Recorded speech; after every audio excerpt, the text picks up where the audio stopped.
नमस्कार दोस्तों, आज जिस मूवी के बारे में हम बात करने जा रहे हैं उस मूवी का नाम है ग्लैडिएटर। मैक्सिमस डेसिमस मेरिडस एक बहादुर रोमन जनरल होता है जो विंडोबोना में अपनी सेना को जीत दिलाता है।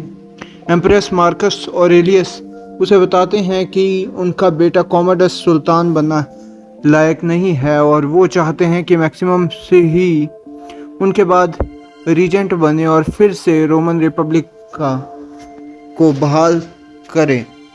लेकिन कमांडोज को ये बात पसंद नहीं आती। वो चुपके से अपने पिता मार्कस ऑरेलियस को मार देता है और खुद को नया एम्परर घोषित कर देता है। कॉमोडस मैक्सिमस से वफादारी मांगता है लेकिन मैक्सिमस इनकार कर देता है।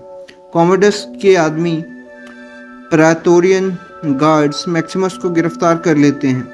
क्विंटस मार्कस मैक्सिमस को बताता है कि उसकी बीवी और बेटा मार दिए जाएंगे।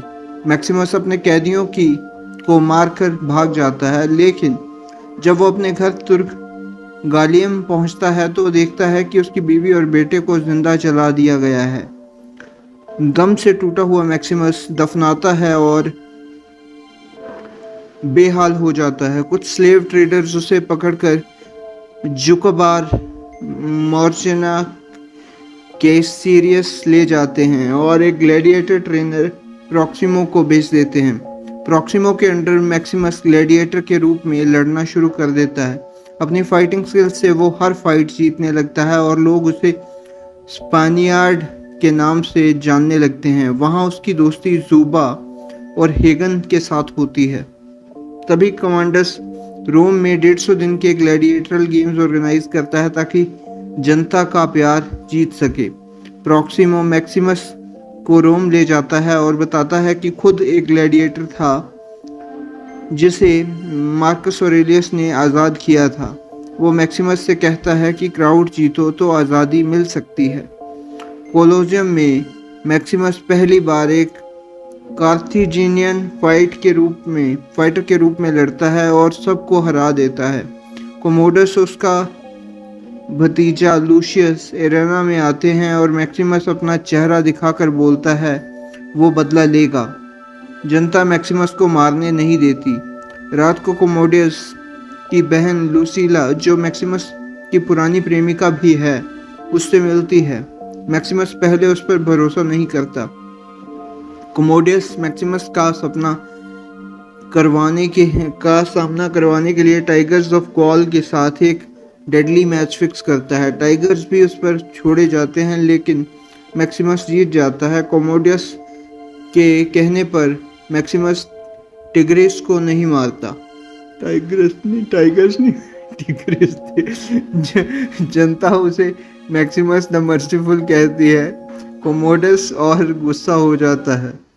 वो हर सेनेटर पर नज़र रखवाता है। मैक्सिमस को पता चलता है कि उसकी पुरानी लेजेंड्स अब भी उसके वफादार हैं, जो लूसीला और सेनेटर ग्रेशियस के साथ मिल के कोमोडस को हटाने की योजना बना रहे हैं।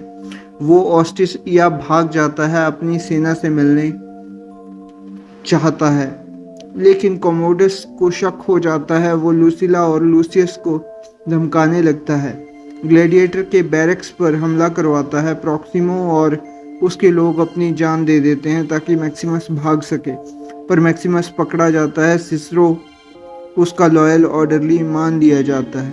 कोमोडस फिर से जनता की नज़र में अच्छा दिखने के लिए मैक्सिमस से कोलोजियम में एक फाइनल फाइट करने का फैसला करता है। फाइट से पहले कोमोडस मैक्सिमस को चुपके से चाकू मार देता है ताकि उसका एडवांटेज हो, लेकिन मैक्सिमस फाइट के दौरान कोमोडस से चाकू छीनकर उसी से उसका गला काट देता है। अपने अंतिम पलों में मैक्सिमस रोमन सेनेट को वापस पावर देने, ग्लैडिएटर दोस्तों को आज़ादी देने और गोशियस को वापस सेनेटर बनाने की बात करता है। मरने से पहले वो अपनी बीवी और बेटे के साथ आफ्टर लाइफ में मिलने का सपना देखता है। उसके दोस्तों और जनता के लिए वो एक हीरो बन जाता है। एक सोल्जर रोम के रूप में उसका अंतिम संस्कार होता है। अंत में जुबा कोलोजियम में आकर मैक्सिमस के परिवार के फिगराइंस ज़मीन में दफना देते हैं उसके सेक्रीफाइस को याद रखने के लिए। दोस्तों तो ये थी इस मूवी की स्टोरी, आपको कैसी लगी कमेंट बॉक्स में ज़रूर लिखिए। ये था मेरा रिव्यू, मैं मिलता हूँ आपको किसी और मूवी के रिव्यू के साथ, तब तक के लिए बाय।